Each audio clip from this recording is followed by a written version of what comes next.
কিছুদিন আগে দিলজিৎ দোসাঞ্জ দ্বারা অভিনীত সতলুজ নামক একটি সিনেমাকে রিলিজ করতে দেওয়া হয়নি সিনেমা হলে। এমনকি জি5 এর মতো ওটিটি প্ল্যাটফর্মে আসার মাত্র 48 ঘন্টার মধ্যেই ব্যান করে দেওয়া হয়। কি এমন ছিল সিনেমাটির মধ্যে যার জন্য এই পদক্ষেপ নিতে হলো? সিনেমাটি মূলত 90-এর দশকে পাঞ্জাবে সিস্টেম দ্বারা রচিত এক জঘন্য মানুষ মারার খেলা নিয়ে।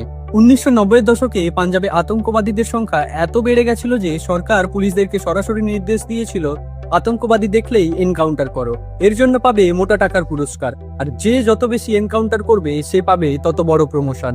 এর ফলে আতঙ্কবাদীর সংখ্যা তো কমে যায়, কিন্তু প্রবলেমটা হয়ে দাঁড়ায় পুলিশের টাকা কামানো এবং প্রমোশন পাওয়ার লোভ। ধীরে ধীরে যখন আতঙ্কবাদীদের সংখ্যা কমে আসলো, তখন এই লোভের কারণে তারা 18-19 বছরের সাধারণ ছেলে মেয়েদেরকে তুলে এনে আতঙ্কবাদী বলে এনকাউন্টার করতে শুরু করে। আর ঠিক এই সময় আবির্ভাব হয় যশবন্ত সিং খালদা নামক এক ব্যাংক কর্মচারী। তিনি লক্ষ্য করেন তার আশেপাশে এবং পরিবার বন্ধুদের মধ্যে অনেকেই কোথাও যেন দিনের পর দিন উধাও হয়ে যাচ্ছে। এই অবস্থায় তিনি থানায় যান রিপোর্ট লেখাতে, কিন্তু সেখান থেকে তাকে ফিরিয়ে দেওয়া হয়। এরপর কোনো উপায় না দেখে তিনি হাসপাতাল ও মর্গগুলিতে খোঁজাখুঁজি করতে শুরু করে, কিন্তু সেখানেও একই অবস্থা।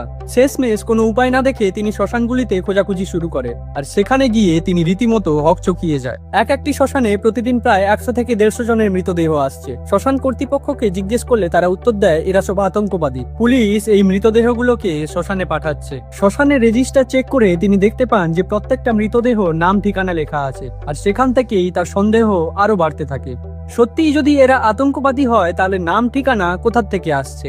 রিচেক করার জন্য তিনি পৌরসভাগুলোতে খোঁজ নেন এবং সেখানে গিয়ে দেখে যে প্রতিদিন প্রায় প্রচুর পরিমাণ কাঠ শ্মশানগুলোতে সরবরাহ করা হচ্ছে, আর সেখানেও সেই একই নাম ঠিকানার তালিকা। তিনি বুঝতে পারেন আতঙ্কবাদীর নাম করে পুলিশ সাধারণ মানুষদের এনকাউন্টার করছে, আর এই এনকাউন্টারের সংখ্যা প্রায় 25,000, যার মধ্যে 2000-এরও বেশি পুলিশও রয়েছে, কারণ তারা এই জঘন্য খেলায় সাথ দেয়নি। এরপর তিনি PIL ফাইল করেন এবং বিভিন্ন নেতা, মন্ত্রী, অফিসারদের কাছে যান এই বিষয়ের সুরাহা করতে। শেষমেশ কোনো ফল না পাওয়ায় তিনি কানাডার মতো ওয়েস্টার্ন কান্ট্রিগুলোর কাছে হেল্প চান। সিস্টেম দ্বারা রচিত এত বড় জঘন্য অপরাধ যখন সবার সামনে আসতে শুরু করলো, তখন চালু হলো যশবন্ত সিং খালদাকে পৃথিবী থেকে সরিয়ে দেওয়ার ষড়যন্ত্র।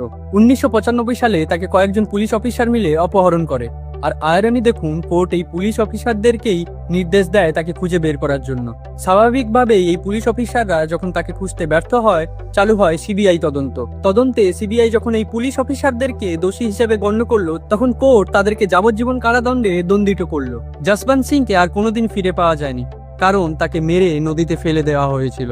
হয়তো তখনকার কোনো পাওয়ারফুল নেতা যারা এই কাজের সঙ্গে যুক্ত ছিল, এখনো পর্যন্ত তারা হয়তো কোনো বড় পজিশন হোল্ড করছে। তাই আমার মনে হয় এই মুভিটিকে ব্যান করে দেওয়া হলো।